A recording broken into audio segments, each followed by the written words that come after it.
Hello everyone and welcome back to another video. I am Mr. Diano, and in this video I'm going to continue the series of Seesaw, the digital portfolio tool that you can implement in your classroom. So in this video I'm just going to give you the general idea, like the main idea, the gist of Seesaw and how I use it in my classroom. So here we go. Let's get started. So in this video I'm going to show you a quick overview on how to use Seesaw and how I use it in my classroom with third graders. So basically I'm just going to give you a general overview, just the gist of Seesaw, so you can get a main idea on what it is. So basically, like I said before, this is a digital portfolio where students can upload their work in many different ways, and I'm going to go more in details with the different ways that the students can upload their work in future videos. So stay tuned, make sure you subscribe.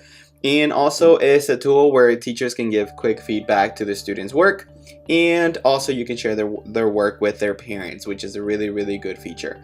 Alright, so let's get started. Once you have your account set up, remember the first thing that you want to do is to set up your classes, add your students to your account, and if you still need some help with that, remember you can check my previous video before this one, or I'll put the link down below so you can check that and learn how to set up your classes. Alright, so once you have your classes set up, I just made a couple of sample students right here. You want to go to the add students after you have already added your students, and what this screen does, once you click on it, you get this instructions for students to log in, and you want to make it easy for them to log in, so you would want to print this and display it in your classroom. Alright, so if you click on this, you're gonna get this file where you can print. I'm just gonna cancel this real quick, and this basically give you a step-by-step on how to print it and how to set it up in your classroom and how students use it to log in into your Seesaw account. So basically I only print this last page and display it around my classroom, and if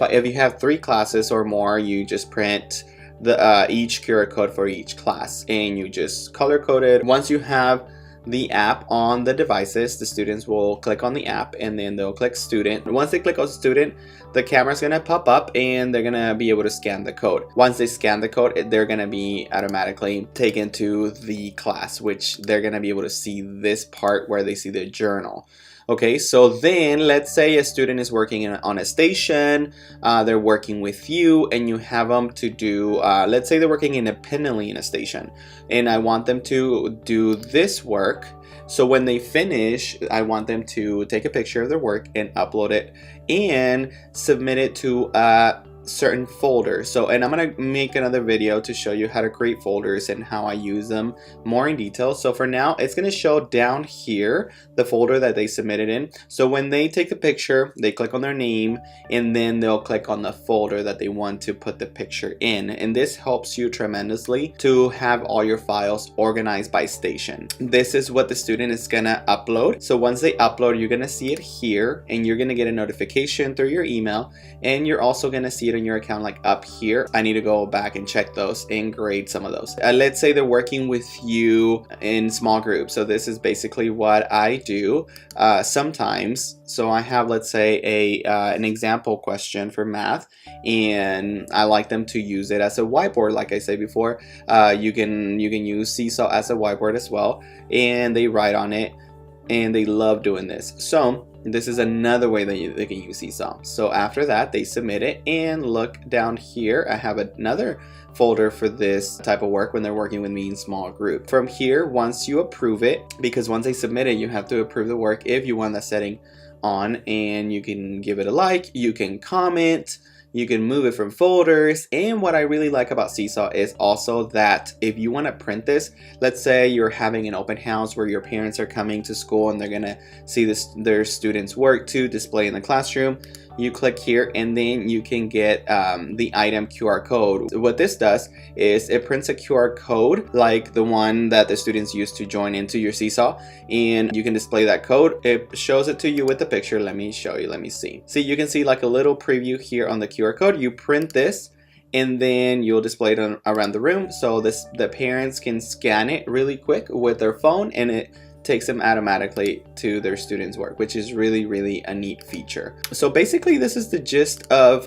Seesaw. This is how it works. Another thing that Seesaw has is the activities tab, and I'm going to make more videos on that too. On this tab, basically you can browse previously made activities for students to work digitally, and you can browse the library, and there's a lot of activities here. I use them all the time, and the kids really enjoy them, and they have them in all subjects, which is really cool, and by grade level too.